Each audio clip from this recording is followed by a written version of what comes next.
हाँ। ऐसे करके किया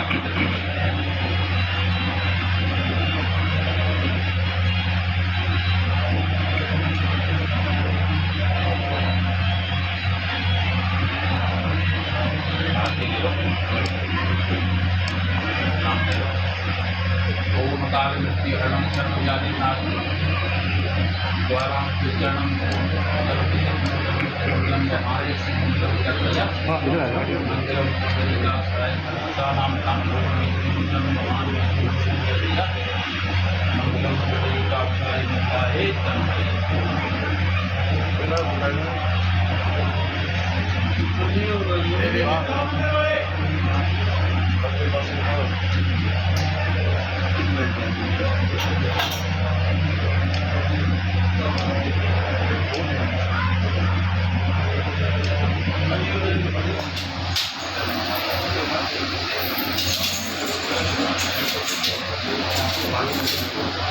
शक्ति के दर्शन के क्रम में अखंड भारत की यात्रा पिछले 2 सालों से चल रही है और उसी क्रम में आज हम यहाँ आए हैं।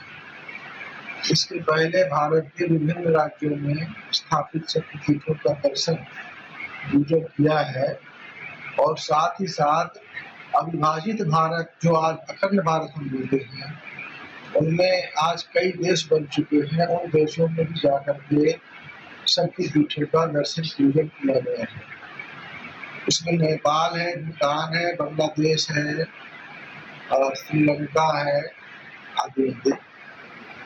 और इसी क्रम में ही विलास देवी माता जो पाकिस्तान में विराजमान है, वहाँ भी जाने का कार्यक्रम है। आज हम यहाँ ज्वाला माता के दर्शन पूजन करने के लिए आए हैं। माता के दर्शन पूजा संपन्न हो गई है और मैं समस्त हिमाचल वासियों के कल्याण के लिए कामना करता हूँ और समस्त राष्ट्रवासियों के कल्याण और अभ्युदय के लिए मैं माता से पूजा प्रार्थना किया। एक शब्द और एक चर्चा सुनकर लोग अपने आप को धन्य करते हैं। तो ऐसे महान पवित्रतम स्थान के लिए सिर्फ बातें करके और अफवाह उड़ा करके धर्मस्थल के बारे में किस तरह की बातें फैलाना ये अनुचित है। इससे श्रद्धालुओं की श्रद्धा को आघात लगता है और जिसने भी वहाँ सोना दिया है वो भाव भक्ति से दिया है, तो वो लोग भी मौजूद हैं। तो जांच होगा, पानी दूध अलग अलग हो जाएगा। तो यदि कोई तथ्य है, अन्यथा ऐसी बातें बिल्कुल भी नहीं की जानी चाहिए। और खासकर साधु संतों को धीर गंभीर रहने की जरूरत है और आध्यात्मिक विस्तार और सनातन धर्म के प्रचार के लिए धर्म गुरुओं को, साधु संतों को ध्यान देना चाहिए। राजनैतिक विषयों में टिप्पणी करना, अनावश्यक टिप्पणी करना और धर्मस्थलों के बारे में ऐसे बोलना, ये गैर जिम्मेदाराना कार्य है और मैं रोकता हूँ कि ऐसी हरकत करने से अपने आप को रोकें और वही कार्य करें जिससे श्रद्धालुओं की श्रद्धा बढ़े, सनातन धर्म का विस्तार हो, हमारे धर्मस्थलों का मान और सम्मान बढ़े।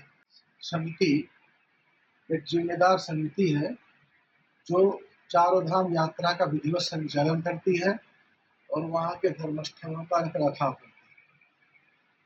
कतिपय कारणों से यदि वहाँ कुछ गड़बड़ी किसी भी कारण से किसी भी कार्य में किसी जिम्मेदार को नजर आती है, तो उसके लिए अधिकृत संस्थाएं होती हैं जहाँ पर शिकायत की जा सकती है और जांच पड़ताल के लिए हमारे संवैधानिक तौर तरीके हैं, उनके दरवाजा हमेशा ही खुले रहते हैं।